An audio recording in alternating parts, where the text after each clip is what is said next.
Oke, Assalamualaikum warahmatullahi wabarakatuh.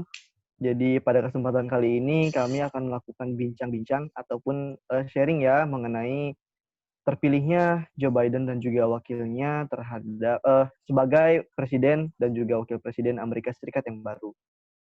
Tapi sebelum itu, perkenalkan saya sebagai moderator yaitu Feby Audria dan juga rekan saya. Saya Herdiana Meliati sebagai tim pro. Dan saya Fauzia Putri sebagai tim yang kontra. Oke, jadi kan kita tahu ya kalau Amerika Serikat itu merupakan negara adidaya ataupun adikuasa. Jadi apapun yang dilakukan oleh Amerika Serikat itu tentunya akan menjadi sorotan bahkan hingga seluruh dunia. Tidak terkecuali dengan pemilihan presiden beberapa waktu lalu. Terpilihnya Joe Biden itu dan juga wakilnya ya itu menjadi sorotan mungkin di seluruh dunia, tidak terkecuali Indonesia. Nah, kita ini akan bicara sekiranya nih Joe Biden itu akan memberikan dampak apa sih bagi dunia luar, khususnya Indonesia? Jadi mungkin apa sih yang akan Indonesia rasakan gitu? Mungkin dari Meli dulu seperti apa? Kalau dilihat dari visi misi Joe Biden dan Kamala Harris yang udah disampaikan pas uh, acara debat dan kampanye kemarin ya, mereka berdua tuh sama-sama pengen banget ngelurusin dan negakin HAM di Amerika Serikat sana yang masih belum adil gitu. Dan kita tahu uh, apalagi PBB itu kan pusatnya di Amerika ya, dan PBB juga concern gitu, juga aware tentang hak asasi manusia yang terjadi di seluruh dunia gitu. Dan kita Indonesia pun juga ngejunjung tinggi HAM gitu, apalagi udah masuk di pembukaan UUD 1945 pun ada disebutin di situ. Jadi kalaupun di saat PBB-nya nanti di Amerika itu HAM-nya udah lebih baik, udah nunjukin tingkat intensitas yang tinggi gitu untuk per individu menghargai HAM antara satu dengan yang lain, mungkin Indonesia juga pasti bakal ngerasain dampak ada pembangunan atau bangkitnya rasa HAM antar individu di warga Indonesia sendiri sih gitu. Oke. Kalau menurut Fauzia sendiri gimana? Iya, kalau misalkan dilihat dari kampanye kemarin atau visi misi mereka, itu memang mereka concern banget sama HAM. Tapi kalau misalkan kita lihat lagi historisnya dari Joe Biden dan Kamala Harris itu sama-sama mempunyai masalah atau sejarah yang bisa dibilang nggak baik ya dalam penegakan HAM. Yang kita tahu kan Kamala Harris itu dia latar belakangnya sebelumnya itu kan jaksa agung di negara bagian khususnya San Francisco sama California. Banyak beberapa ya kasus yang kita tahu gitu. Kalau Kamala Harris itu pernah menangani kasus pada tahun 2010 itu tentang seorang teknisi laboratorium yang dituduh sengaja menyebarkan narkoba.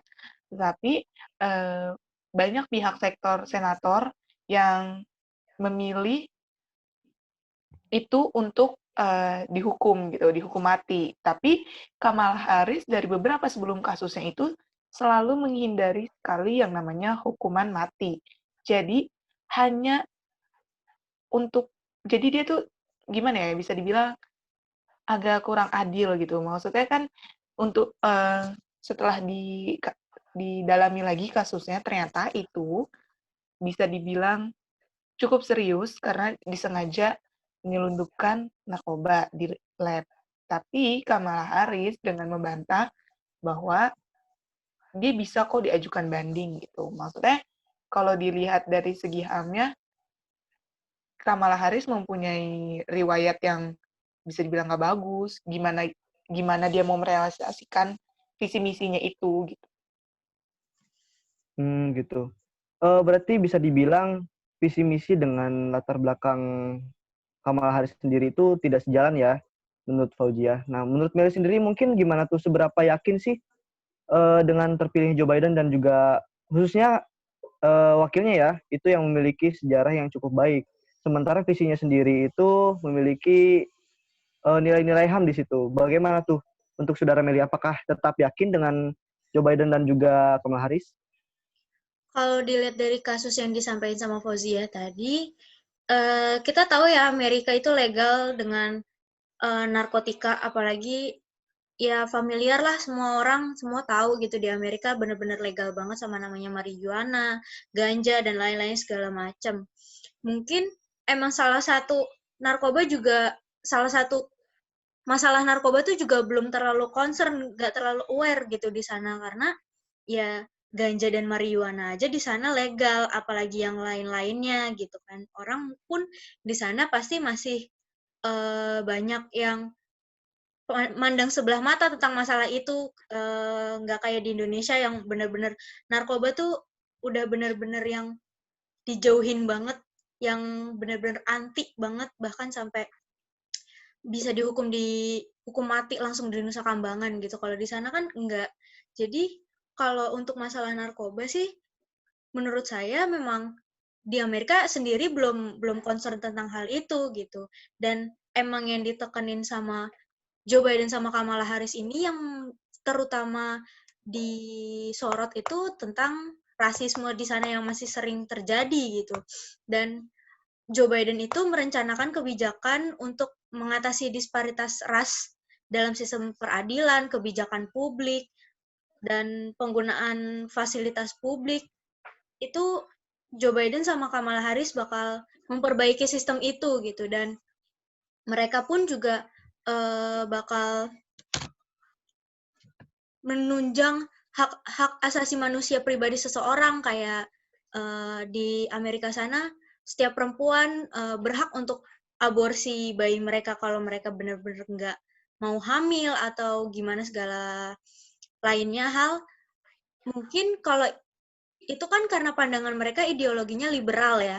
Kalau untuk ke Indonesia sendiri mungkin nggak masuk karena kalau kita masih menjunjung tinggi nilai-nilai agama di Indonesia sendiri gitu. Makanya kalau untuk HAM pribadi seperti feminis dan aborsi dan lain-lainnya mungkin akan berpengaruh di Amerika dan Eropa. Tapi kalau untuk di Indonesia mungkin yang akan berpengaruh sendiri dari penegakan HAM yang akan direalisasikan sama Joe Biden dan Kamala Harris ini mungkin rasisme ya. Rasisme ini emang masih jadi masalah utama di seluruh dunia gitu.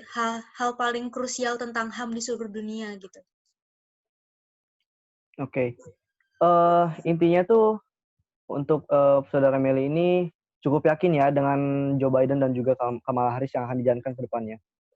Selanjutnya itu kita akan berbicara mengenai penanganan COVID-19. Mungkin untuk semua negara ya ini menjadi masalah besar itu. Dan mungkin untuk sampai sekarang pun belum ditemukan bagaimana cara untuk benar-benar untuk menghilangkan pandemi ini gitu. Untuk Amerika sendiri itu bedanya sejak Donald Trump memimpin sebagai presiden dan juga sekarang telah terpilih Joe Biden dan juga wakilnya. Itu perbedaan dari beliau itu mengenai penanganan virus COVID-19 ini seperti apa sih? Mungkin dari Meli dulu. Kalau pada pemerintahan Donald Trump sendiri kita tahu dia benar-benar ngeblok atau ngeblokir hubungan dengan WHO, dengan organisasi-organisasi kesehatan dunia gitu. Dia benar-benar gak percaya sama adanya virus corona yang lagi mewabah ini di seluruh dunia, dan bahkan di Amerika pun tingkat kematiannya paling tinggi di dunia. Per September atau bulan Oktober kemarin aja itu udah 225.000 orang warga negara Amerika yang meninggal akibat virus corona ini ya.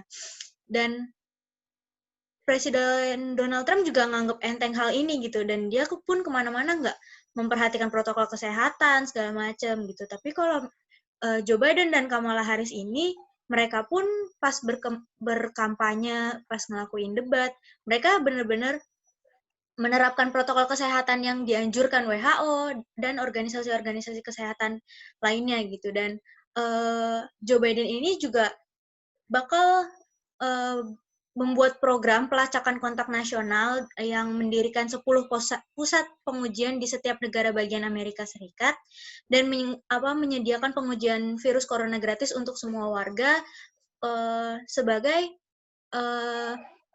untuk pengujian vaksin juga sekaligus. Jadi memang Joe Biden sama Kamala Harris ini juga concern tentang kita harus mengurangi nilai angka kasus virus corona yang lagi menyebar di Amerika juga gitu.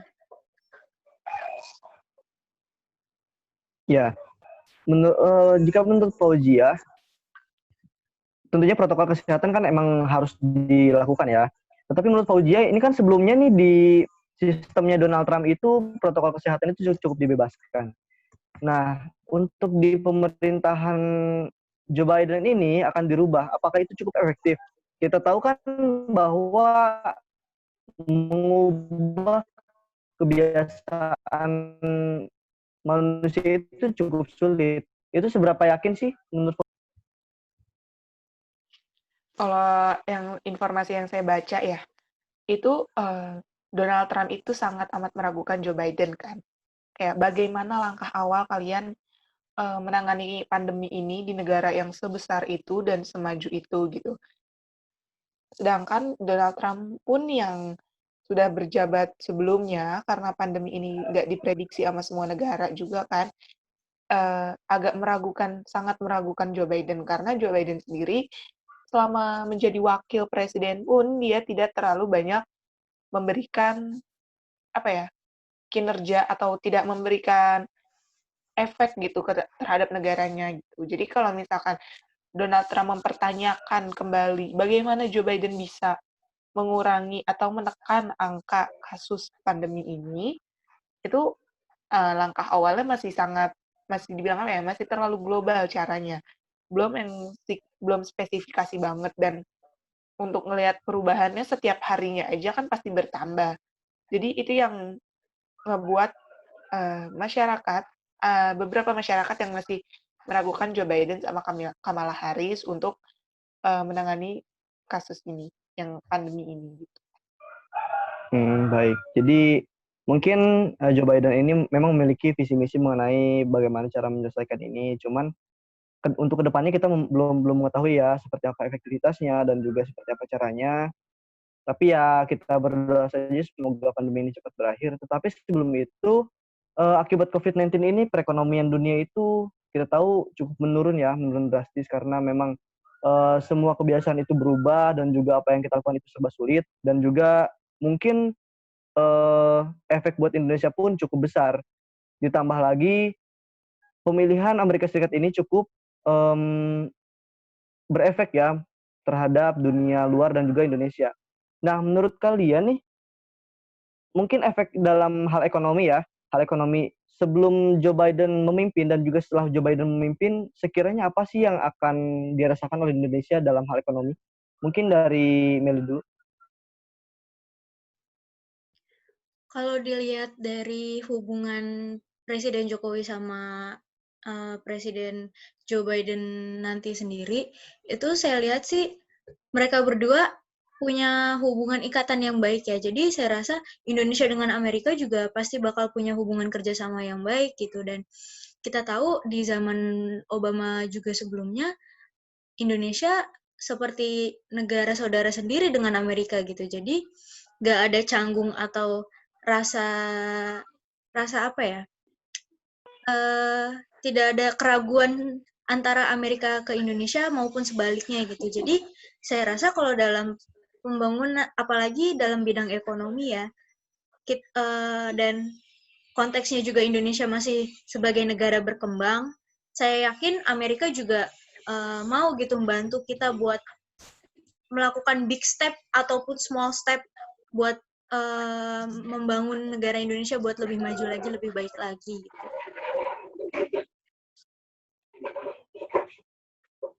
Ya. Kalau menurut Fauzia sendiri, bagaimana? Kalau misalnya dilihat ya, kan katanya Joe Biden secara ekonomi akan memajukan sektor-sektor eh, bisnis nasional dulu gitu-gitu kan. Cuman kalau dilihat lagi, semua di saat pandemi ini butuh yang namanya investor, butuh yang namanya penanaman saham kembali. Itu yang eh, maksudnya langkahnya tuh masih belum akurat gitu, masih masih belum terlalu spesifik, masih sangat amat global. Karena yang kita tahu pandemi ini kan nggak direncanain ya, nggak ada yang bisa prediksi juga gitu kan. Jadi apa sih yang secara spesifiknya Joe Biden dan Kamala Harris itu akan lakukan untuk perekonomian? Karena kan sedikit atau sekecil apapun yang Amerika lakukan itu akan berdampak ke semua negara. Khususnya Indonesia, karena Indonesia sendiri masih negara berkembang yang sangat amat bisa dibilang menggantungkan investor dan saham-sahamnya ke negara maju. Jadi yang dikhawatirkan itu gimana caranya Joe Biden itu melakukan langkah yang lebih spesifik lagi untuk memajukan ekonomi nasionalnya. Karena kalau misalkan perekonomian di Amerika Serikat itu bisa dibilang udah stabil, itu sangat berpengaruh terhadap mata uang Indonesia atau rupiah sendiri. Jadi yang masih diragukan adalah caranya, masih yang belum spesifik itu. Ya. Di sini bisa saya simpulkan dari beberapa pendapat yang telah dikemukakan ya, bahwa terpilihnya Joe Biden dan juga Kamala Harris sebagai presiden dan wakil presiden Amerika itu memberikan harapan, tetapi juga masih memiliki keraguan dari beberapa pihak. Tapi untuk kedepannya, saya harapkan terpilihnya Joe Biden dan juga Kamala Harris ini bagi seluruh negara, khususnya Indonesia, itu membawa hal-hal baik dan juga hal-hal positif, sehingga kedepannya perekonomian, hak asasi manusia, dan lain sebagainya itu dapat lebih baik lagi ke depannya. Baik, teman-teman, terima kasih ya atas perhatiannya, atas kesempatannya. Terima kasih juga untuk jawaban-jawaban yang telah diberikan. Oke, terima kasih. Sampai jumpa. Assalamualaikum warahmatullahi wabarakatuh.